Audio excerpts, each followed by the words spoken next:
saysay sa labing init nga tahuling taknaa sa tanang dapit sa itong kapupudaan. Balita karon! May buntag ganyan balita karon, maski palig-on pa sa Cebu Provincial Government ang suporta sa kagamahanan sa lalawigan ngadto sa Cebu Provincial Hospital sa Bogo City. Tunod kay kusog nga 5.8 magnitude nga linog nga migo alauna ganinang kadlawon. Sa report ni pada sa CPH Bogo Chief of Hospital ngadto kang Capital Piso Consultant Dr. Elise Nicole Catalan, temporaryo nila nga gipabakwit ang mga pasyente ug gibalik sa level 1 operations alang sa kaluwasan sa dihang natagak ang parapet wall gikan sa building 22. Matud pa nga giputol sab ang kuryente sa apektadong building isip pag-amping bisan pagway na angol sa maong insidente. Dugang pa nga ang pangagamhanan sa lalawigan magpadag tubig nga mainom alang sa mga pasyente ug kawani, magbutang og mga portalets o papalain sa water tank refilling. Ibanduan sab ni Governor Pam Baricuatro ang mga hingtungdan nga buhatan sa lalawigan, lakip na ang Provincial Disaster Risk Reduction and Management Office ug ang Provincial Health Office nga makig-alayon sa CPH Bugo aron matubag ang panginahanglan sa tambalanan ug masiguro ang kaluwasan ug kaharuhay o kaluwasan ug kahapsay sa mga pasyente ug sa mga personnel niining maong institusyon. Samtang dinis dakbay sa Sugbog, ipahibaw ni Mayor Nestor Archival nga way natala nga major damage sa Cebu City human mo tayo galino ganinang alauna sa kadlawon. Ipahibaw sa CCDRRMO o sa City Engineer's Office nga luwas ra ang Cebu City Hall human sila pakisusi maunara sa normal ang operasyon sa mga trabaho. Hinuon ng CCDRRMO padayon sa gihimong monitoring ug pag-inspeksyon alas kaluwasan sa mga Sugboanon. Ipahigayon sa City Hall wide earthquake drill alas 10 karong buntag. Subaling pahimangno nila sa publiko nga di kalimtan ang duck cover and hold kung motingog na ang alarma ug di mo gamit og elevators ug nga magpabiling kalma kung dunay linog. Samtang ipahibaw sab ni Mayor Nito Durano nga suspendido sab ang trabaho sa Danao City Hall karong adlaw. Gawas nini suspendido sab ang trabaho sa tanang national government agencies ug mga buhatan nga naa sa dakbayan sa Danao. Nasayran sab nga pila ka lokal nga kagamhanan sa Sugbo o mga LGU misuspenso sab sa ilang klase karong adlaw. Naangol usa ka 22 anyos nga lalaki sa diyang gipusil. Human kini pusila samtang nagduwag computer sa sitio Upper Santo Niño, Barangay Kidasangan, Cebu City pasado alas 10 kagabi. Suma sa investigasyon, ang biktima usa ka alias Christian, 22 anyos, way trabaho, taga Isabeliano, Barangay Poblasyon Pardo, Dakbayan sa Sugbo. Matod pa nga samtang nagduwag computer ang biktima kalit lang dihay usa ka lalaki nga wa maila nga nagsulob og blue jacket, black nga short pants ug blue bonnet nga mikalit og pusil niini sa likod sa iyang liog. Kaling misibat ang suspek ug napalga na lang sa kapulisan ang biktima nga naghigda sud sa internet cafe nga napunos dugo. Idakis tambalanan ug kasamtangan pa kini nga nagpaalim siyang samad.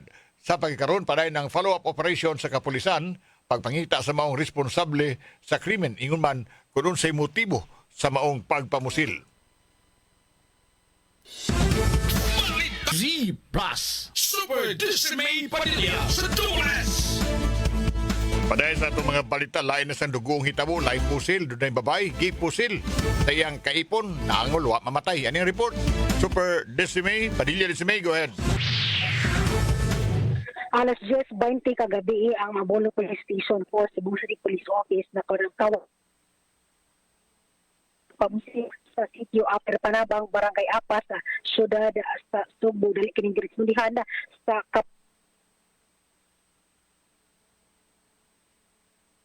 nga ang gidala na dito sa pribado nga tambalanan apan ng kaning suspek usab nga bana kaipon ni ining biktima usa ka 49 anyos nga lalaki ang daling sibat humana kini mahimo ang krimen. Nasayran nga kaning suspect sa investigasyon sa kapulisan base sa gibutiyag sa biktima kaning suspect nga si alias Iming nga nagpuyo sa City Rotonda, Barangay Apas, Ibkuban ang iyang live-in partner. Diha nga kalit lang sila nagkalali sila o kalit lang niya gipusil og pugakhang ang kaning biktima nga naigo sa iyahang tuo nga dughan og sa iyaha tong forearm. May gana lang ang iyang igsuon nga si alias Carl dali nga nakaresponde nakatab sa biktima dahil kini sa Tambalana na recover sa kapulisan ang upat ka buok nga shotgun pellets nga gigamit matud pa sa suspect sa pagpusil sa biktima ngadto sa iyahang nga kaipon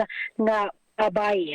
Atong nasayran nga permi na magselos o mag-away ang kaning duha ka ang kaning biktima og suspect tungod sa selos sa gihingong giingong permi ni ilang awayan kay si mga bubo ang kaning suspect sa waya rason. Stable na karon ang biktima o padayran sa operation sa kapulisan batok sa suspect nga nipusil angol sa iyang kaipon. Ako si Super Dasmi Padilla sa Jumay Super Radio DYWS, dapat totoo. Ang Super Gabriel Bunhok sa Super Radyo. Ristek Bayas Talisay ang klase, wapay kasiguro ang nos ang mabalik. Ang report, ito paminahon, Super Gabriel, Bunhok Super Gab, pasok! Wala pa'y kasiguruhan nga mabalik ang face-to-face nga klase sa dakbayan sa Talisay. Kinigumikan sa padayon pa nga gipang-inspeksyon sa Taga City Engineering Office ang mga tunghaan og nagkaniyang establishmento. Sigulyas ni Butyang gagihimo nila kini aron masiguro ang kaluwasan sa mga estudyante, magtutudlo og uban pang mga trabahante sa tunghaan. Nagkaniyon sigulyas gagiuna nila ang mga tunghaan sa pagpa-inspeksyon tungod kay maokin man kini ang ikaduhang panimay sa kabataan.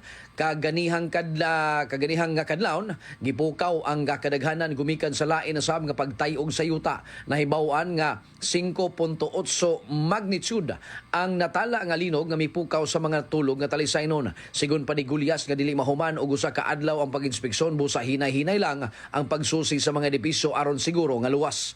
Ang Talisay Dialysis Center mao'y usa sa mga edipisyo nga nahumana sa pagsusi og nakabalik na sab sa normal ang ilang operasyon alang sa mga pasyente. Kini si Super Gabriel Bunhok sa GMA Super Radio DYWS, dapat totoo. Norman Mendoza sa Super Radyo. Ang kagaman sa Mandawi, subling misusi karon sa mga tungaan. Ang report, Super Norman Mendoza. Super Norman, go! Yan, sa pared ang kagabahanan sa sunod sa Mandawi bilagi ni Mayor Jonky Uwano, subling nga mimando ngadto sa mga sakop sa City Engineering sa office, kauban sa Disaster Risk Reduction Management sa office, ug ang obo sa Dakbayan, mao'y itahasan sa subli pag-inspection sa mga eskwelahan, hindi kon wabay na dugang nga mga kadaot, umikan sa pagtayog ang kaganihang kaadlaw. At pa ni Mayor Uwano nga ilahan ang humanunta ang pag-inspection sa mga tunghaan nung dan kami balik na ang klase. Apang karon suspendido ang klase sa usa ka semana gikan sa October 13 ngadto sa 17.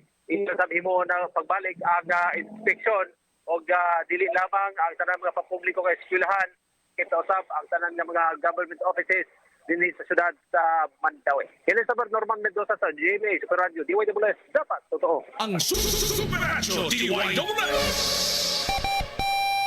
Oras 10 minutos na pasado alas 11. Atong gitingwa ron na pag-hanay sa nakalain-lain nga mga talanaon, human yadtong lain na sang linog nga miigo sa iyo ganinang kadlaw ning adlaw, no? Murag nagpusot-pusot na gyud ni unya, wa gitalong-i niining mao nga katalagman o natural phenomenon sukad pa ditong Oktubre 1. Ganinang sayos buntag dunay ang linog banabana kining magnitude 5.8 nga gisukod kini sa Bogo City alauna 6 karong buntag suma sa report sa PHIVOLCS. Sa ilang Earthquake Information Number 2 Bulletin, ingon na PHIVOLCS nga tectonic kining maong linog nahitabo alauna 6 Oktubre 13, ang epicenter 11 kilometros habagatan 21 degrees west sa City of Bogo. May giladmon nga 5 ka kilometros. Ug ang mga nagkalain-laing intensity niini niabot og intensity 5 sa Tabuelan, Bogo, Tabugon, San Remigio, Bidilienda, Bantayan din Sugbo, napatigan sa Bilyaba, Leyte. Intensity 4 sa lungsod sa Bantayan, Katmon, usa bang mga lugar ini sa ato sa lalawigan sa Sugbo. Suma sa hipos nga kasayuran, ining mga tinugyanan nato sa kagamhanan intensity 4, Bantayan, Katmon, Sugod ug Tuburan, ingon man sa siyudad sa Cebu, Danao, Talisay ug Argao, abot pagali dito sa Iloilo o pila ka bahin sa Capiz. Intensity 3, Argao, San Francisco, San Fernando, Cebu, ug mga lungsod pa sa Bohol, apilang Dawis ug Panglao, ug sa Canlaon ug Himamaylan sa Negros Occidental. Ang Intensity 1 nabatyagan as far as Legazpi City sa Albay. So matod pa sa PHIVOLCS, nagkonfirmar sa ilang intensity reading nga kining kusog nga pagtayog uban sa intensity 5 sa Villaba, Leyte ug intensity 4 sa pila ka lugar sa Sugbo ug sa Leyte. Uning tungura atong tinguhaon nga masayra nato kumusta kay murag hangtod karon hanap pa ang paglantaw sa ginikanan para sa mga bata nga mo eskwela nos ani kutob kaha ato bang pangutanag until when nga suspenso ang klase sa lain-laing mga lugar at kumusta ang ilang pag-check sub sa mga infrastructure din sa ato.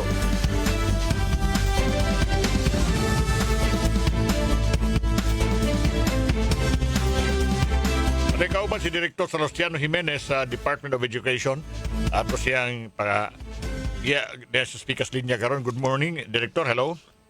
Hello, good morning Sir Edgar ug sa mga kaubanan niyo sa tanang tigpaminaw sa imong programa. Sir, Yes Sir Edgar. At this time, sir, murag importante gyud kay mahibaw-an sa mga ginikanan o sa tanang hingtungdan unsa ba ang status karon sa unsay hukom, unsay mga decision karon sa DepEd kalabot sa klase as of today, Director. Okay. Actually Sir Edgar, kadaghanan jud no karon wala tay face-to-face classes. Shifted with more delivery mode, usually modular, because our units, the mayors and the already declared suspension of face-to-face classes. So ang naagoy authority to suspend mga ito, no, ang ato ang executive wala sa DepEd like sa intensive matik na siya na ay cancellation of face-to-face classes. But yun nga na ay pronouncement cancel you. Yeah. Based on report the division officers in Cebu, kasagaran nag-declare of suspension of classes. Director, sa ato ba ato ni sabton karon nga medyo wait and see una ta sa ba karon wa pa ta indefinite ni kini suspension karon sa klase. Yeah. Clear, as long as wala pang clear suspension, so hindi ka balik sa klase. That's why we continued with the EDM or remote. Sir, we are also concerned, kumusta ang inyong checking sa mga structure, mga eskwelahan din sa ato? Yeah. Actually, Sir Edgar, ongoing paghihapon ta, gitabangan po ta sa mga DRR o other engineers nga gikan sa laing mga regions o sa gikan sa central office ato nang ipakatap. There are around more than 40 of them nga atong ipakatap tibuok probinsya sa Cebu and including the different cities. Now as of yesterday, mao gali atong naibuan nga estimated lang sa damage mokabat na ta almost 4 billion, no? So mao na ang damage sa atong mga infrastructure sa atong mga eskwelahan o sa atong mga division offices. Last point na lang, Director, kay bago nagdali ka. Kanang unsa nga mga particular areas sa Central Visayas ang medyo tabangunon o unahunon as far as nahitabo nga katalagman, sir? Ang Cebu ba lang o ibang lugar? Ang una gyud ang Bugo, no? Bugo, number 1 ang Bugo kay all schools gyud na ay damage. Then we have Bugo, Carmen, Sugod, we have Midilien, San Remigio. So these areas, even part of Camotes and Daan Bantayan and Bantayan Island, there's still damage gihapon. Doon ba kayo nadawat nga report nga medyo kadaot dito sa mga buildings po sa Bohol, Director? As of now, wala pa ko na nadawat, no, nga gikan sa Bohol. Though I was in Bohol last Saturday, Friday, Friday and Saturday, during the time po nga naglinog puto dito, appeal, pero kalois Ginoo wala mamantaon tay na dawat na mga damage yun nga klaro dito sa Bohol. Salamat kayo, Director, sa imong panahon karon. Happy kita. Oo. Yes, sir. Mutawag mi balik nimo, sir, para dugang update. Salamat kay Director sa imong... Sige, God bless. Sige, Thank you, okay. sir. Si Director Yeah, bye. sa Region 7 sa atong Department of Education at Dr. Salestiano Jimenez. Oras, alas 11:17. Alas 11:29 ang atong oras, mga kapuso. Abot ang atong dugang mga tulumanon, labi ng mga balita karon taon-taon. Samtang atong balik-balik dangat pagbalik ni mga awhag sa fevers, ilabi na ning panahon na nga nagsunod na ni o 2 semana na ni nga gitayog og linog alay lugar labi na dinhi sa Sugbo. Kining importante kaayo nga tambag sa fevers ang duck cover and hold method. Pasabot ana, drop to the ground, take cover, ilawom sa mga ligon nga mga lamesa o desk, unya gunit until mahunong ang pagtayog, until the shaking stops. Pero importante kayo sa wapa, di pa may tabo ng mga linog mangandam kita, importante ang pangandam. So tambag sa fevers ani i-secure gyudaan ang inyong mga espasyo, inyong mga lugar, kada mga bugat dagko mga furniture, mga cabinets, siguro na mga tumba. Unya aware ka sa unsay hazard ana, unya ibaw ka unsay mga ruta sa evacuation. Magpreparar kang emergency kit, mga essentials, first aid kit, flashlight, mga battery-powered radio, importante kang radio ana, pagkaon o tubig, o maghimo kag plano, mag-create kag family communication plan, unya mag-identify mo safe meeting place. And during sa earthquake mo na to, duck cover and hold, o naatlan kag linog nga nag-drive kag sakyanan, mo pull over ka sa kaluwas, open nga lugar, layo sa mga taytayan, layo sa mga overpass ug mga power lines, unya ayaw gawas sa salakyanan, padayon nga di mo tangtangon imong seatbelt until mahunong ang pagyugyug sa karasada. Naka sa outdoor, wa ka magdag sa kanan, adto ka sa open area gawas, layo sa mga building, mga kakahuyan, mga postes, kuryente, mga power lines. Yan mo na to, humas linog, cautious nga evacuation, unya magpaabot tag aftershock, preparado ka sa subsequent nga mga pagtayog sa yuta. Unya ka nang pag-check sa unsay mga danger, no? I-check daan, examina imong kaugalingon, labi na kaning kakuyaw, kanang pag-aangol sa atong tagsatag sa kapanglawas Imbako. Check na sa damage, mga water lines, electrical lines o sa gas. Makatibaho ka doon na yung manimahong gas sa main valve. Manibaho ka na sa likay. Ikilayon ining maong mga lugar. O kinahanglan, you stay informed, maminaw dyan ka sa mga labing labas ng mga balita, and you avoid hazards. Palayo sa mga nadaot ng mga building, mga daghang mga nangabuak, o ilabi na sa mga coastal area. O ni pila sa tubalik-balikon lang nga mga basic kaayo nga atong pahinumdom sa tanan. Katulad ni tabo kagabi, ganyan kadlaw sa may magdahom. Kaduna sila ing linong butay o kay nato. Uban nakabadyag, ang uban wa kamata. 20 oras paabutan nga itong mga balita. Kusunod ang atong unang drama sa hapon alang kanimo kapuso. Banako, Super Dondon Villa Carlos, alang haka sa transmitter. Mga sakop diri sa newsroom, Super Yui Linis o Super Kevin Jones. Mayong buntag, may pagpaniud to kanatong tanan. Balita karon.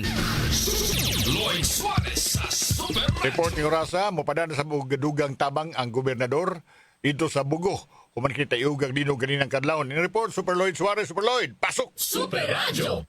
Gimanduan ni Cebu Governor Pam Baricuatro ang Provincial Disaster Risk Reduction and Management Office o ang Provincial Health Office PHO Capital nga makig coordinate sa Provincial Hospital sa Bugo aron kini matagaan og dali paspas nga maayudahan sa Kapitolyo ang maong hospital kini gumikan nga naigo ganyan kadlawon og 5.8 magnitude na naman ang dakbayan sa Bugo nga sumapa dunay parte sa building number 22 parapet nga matud pa na hugno ug ingon man ang mga pasyente nabalakaw sab sa ilahang kahimtang ug gani gibalhin og laing area ang mga pasyente ug sumpay nini si Governor Pam Baricuatro di pasalig nga tabangan ang Bugo ug ang Provincial Hospital diya sa Bugo alang ini maong kalambuan ug sa laing balita ug sumpay nini maong nitabo nga linog ang Kimonda IT Center nga naa samtala ang Cebu City Palace of Justice